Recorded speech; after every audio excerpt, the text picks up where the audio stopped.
Good morning, friends. Today we are going to start first chapter of physics. और first chapter का नाम है विद्युत क्षेत्र या इलेक्ट्रिक फील्ड. ठीक है. अब फर्स्ट चैप्टर का जो पहला टॉपिक आता है बच्चों वो है वैद्युत आवेश, या हम केवल आवेश भी कह सकते हैं इसको, या वैद्युत आवेश.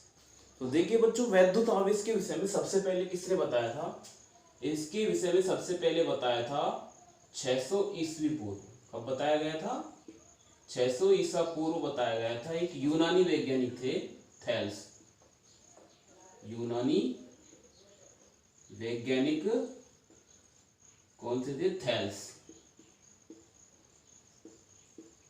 यूनानी वैज्ञानिक थेल्स के द्वारा बताया गया. और थेल्स ने क्या बताया कि जब अंबर नामक पदार्थ को, कौन से पदार्थ को? अंबर नामक पदार्थ को किससे रगड़ते हैं? ऊन से. अंबर और ऊन को आपस में रगड़ते हैं तो ये दोनों क्या करते हैं? हल्की वस्तुओं को अपनी ओर क्या करने लगते हैं? आकर्षित. हल्की वस्तुओं को क्या करते हैं? आकर्षित करते हैं. ये सबसे पहले किसने बताया? यूनानी वैज्ञानिक थेल्स ने. हल्की वस्तु, जब अंबर और ऊन को आपस में रगड़ेंगे तो हल्की वस्तुओं को आकर्षित करेंगे. इसके बाद इस बात पर मिट्टी डाल दी गई. थेल्स की बात किसी ने नहीं सुनी. इसके बाद में सन 1600 ईस्वी. कब?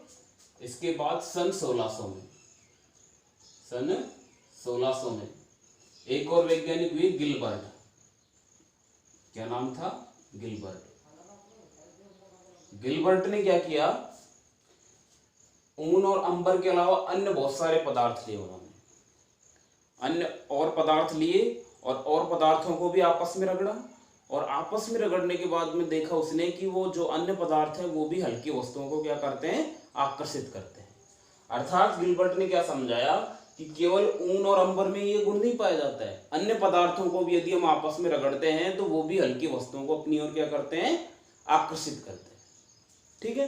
तो इस आधार पर वैद्युत आवेश की एक डेफिनेशन दी गई. वो क्या है कि जब दो वस्तुओं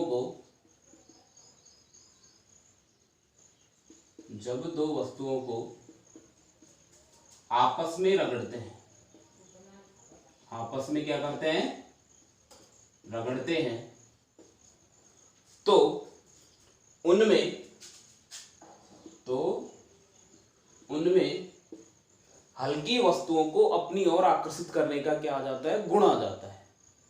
इस गुण को ही हम क्या कहते हैं? वैद्युत आवेश. ठीक है. ये हो गया आपके पहला टॉपिक. इसके बाद नेक्स्ट टॉपिक है आपके आवेश के प्रकार. कि आवेश कितने प्रकार का होता है. और आवेश के प्रकार को समझाने के लिए एक वैज्ञानिक हुए, वो थे बेंजामिन फ्रैंकलिन. ये मैंने नाम लिख रखा है यहाँ पे, बेंजामिन फ्रैंकलिन. इन्होंने सन 1750 में एक प्रयोग किया जिसे हम इस चित्र की सहायता से समझते हैं. तो ये प्रयोग क्या था देख लीजिए एक बार. चित्र समझ लीजिए, प्रयोग अपने आप समझ में आ जाए. ये दृढ़ आधार है. दृढ़ आधार की सहायता से मैंने एक कांच की रेशम से रगड़ी हुई छड़ को लटका रखा है. ये कोई छड़ है कांच की रेशम से रगड़ी हुई. इसके पास में एक दूसरी छड़ है, ये भी कांच की रेशम से रगड़ी हुई छड़ है. एक छड़ को दृढ़ आधार से लटकाया गया है. दूसरी छड़ जब इस पहली छड़ के पास में लेके आते हैं तो हम क्या देखते हैं? दोनों के मध्य में क्या होता है? प्रतिकर्षण. क्या होता है? प्रतिकर्षण. फिर चित्र बी में आ जाइए. ये है एबोनाइट की फरसे रगड़ी छड़. इसको भी दृढ़ आधार से लटका दिया. इसके पास में फिर दूसरी छड़ लेके आए, वही सेम टाइप एबोनाइट की फरसे रगड़ी छड़ लेके आए, तब भी दोनों के मध्य में क्या हो गया? प्रतिकर्षण हो गया. अंडरस्टैंड. इसके बाद आता है चित्र सी.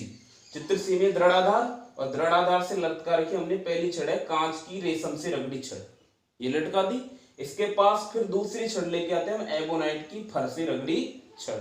जब दोनों को पास में लेके आते हैं तो हम क्या देखते हैं? दोनों के मध्य में क्या होता है? आकर्षण. ये एक दूसरे को क्या करती है? अट्रैक्ट करती है.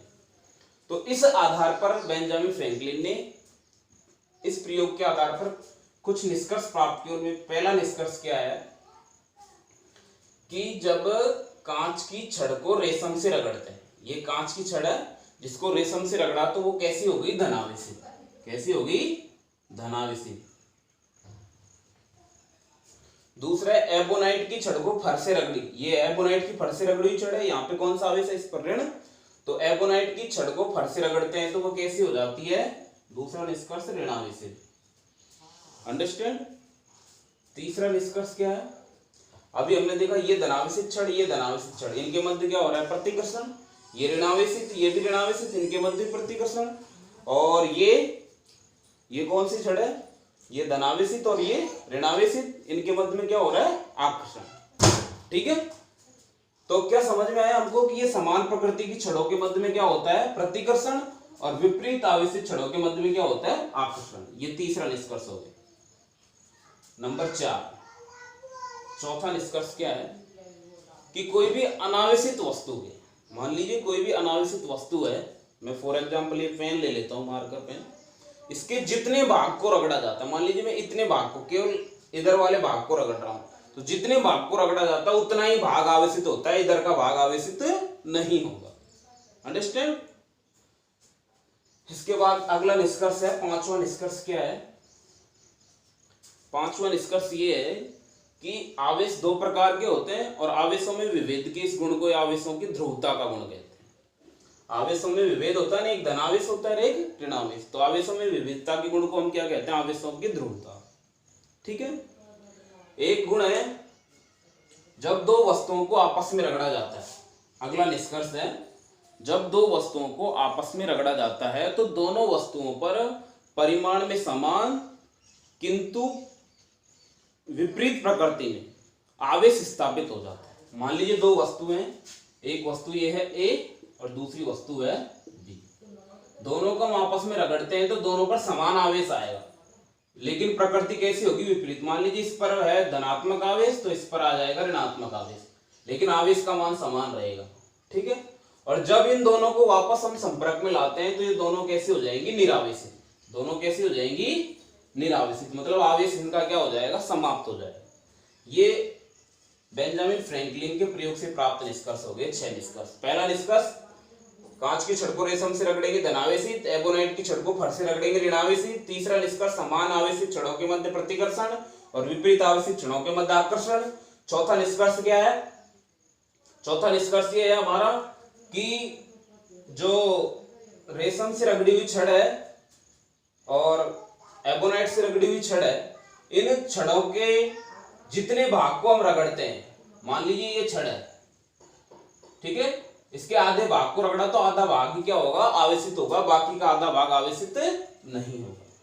ठीक है, ऐसे पांचवा निष्कर्ष क्या है, पांचवा निष्कर्ष ये है कि जो आवेश दो प्रकार के होते हैं, उन आवेशों के विभेद का जो गुण होता है उनको इनकी ध्रुवता का गुण कहते हैं। क्या कहते हैं, ध्रुवता का गुण। और छठा क्या है कि दो वस्तुओं को आपस में रगड़ा जाता है तो दोनों वस्तुओं पर परिमाण में समान और विपरीत प्रकृति का आवेश स्थापित हो जाता है, और उन दोनों वस्तुओं को जब वापस संपर्क में लाते हैं तो वो क्या हो जाती है, निरावेशित हो जाती है। ठीक है, ये हो गया आपके आवेश के प्रकार। इसके बाद हम नेक्स्ट टॉपिक पर आते हैं। नेक्स्ट टॉपिक है हमारा आवेश की मात्रक। आवेश का मात्रक, आवेश का मात्रक। तो आवेश का एसआई मात्रक तो होता है कूलम। एसआई मात्रक क्या होता है, कूलम, और इसको हम दर्शाते हैं सी से। किससे दर्शाते हैं, सी से। और इसके बाद में इसका जो सीजीएस पद्धति में मात्रक होता है, सीजीएस पद्धति में मात्रक होता है इसका ESU,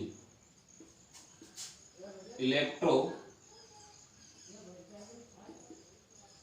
स्टैटिक यूनिट, और 1 कूलम बराबर होता है 3 × 10⁹ ESU। अंडरस्टैंड। और इसका एक व्यापारिक मात्रक और होता है, व्यापारिक मात्रक। आवेश का व्यापारिक मात्रक होता है एम्पियर × हावर। ये तीसरा मात्रक हो गया। इसके बाद आता है इसका सबसे छोटा मात्रक। कौन सा मात्रक, सबसे छोटा मात्रक। और सबसे छोटा मात्रक होता है इसका फ्रैंकलिन। फ्रैंकलिन, और फ्रैंकलिन को दर्शाते हैं FR। छोटे की बात होगी तो सबसे बड़ा, सबसे बड़ा, सबसे बड़ा मात्रक होता है इसका फैराडे। क्या होता है? फैराडे, जिसको हम दर्शाते हैं कैपिटल F। अब एक चीज ध्यान रखने की, यहाँ पे एक तो फैराडे होता है, एक और होता है फेराड।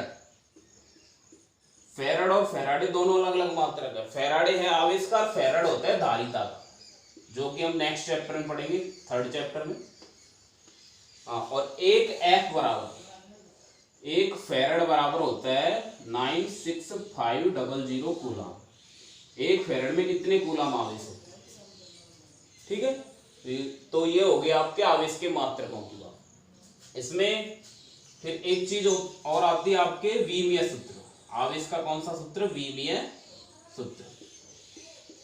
अब विमीय सूत्र कैसे निकालते हैं? हमने 11th क्लास में पढ़ा था विमीय सूत्र कैसे फाइंड आउट करते हैं। जैसे आवेश का सूत्र क्या आएगा? जैसे हम जानते हैं कि विद्युत धारा I बराबर क्या होता है? Q/T। I धारा, Q आवेश, T समय। यदि Q निकालना हो तो Q बराबर क्या हो जाएगा? IT। Am I right? अब Q का सूत्र ये हो गया। विमीय सूत्र में हम राशियों को MLT के रूप में दर्शाते हैं। अब देखो यहाँ पे M मास, द्रव्यमान है क्या इस सूत्र में? कहीं नहीं है, पावर 0। लेंथ है क्या? नहीं है, पावर 0। समय है पावर 1। इसके अलावा यहाँ पे मूल राशि एक और आ रही है, विद्युत धारा। तो विद्युत धारा को A से दर्शाते हैं, A आ रही है तो A बना। ये किसका विमीय सूत्र हो गया? आवेश का। अंडरस्टैंड? तो आज का जो क्लास है वो हमारे यहीं पे समाप्त होता है। धन्यवाद।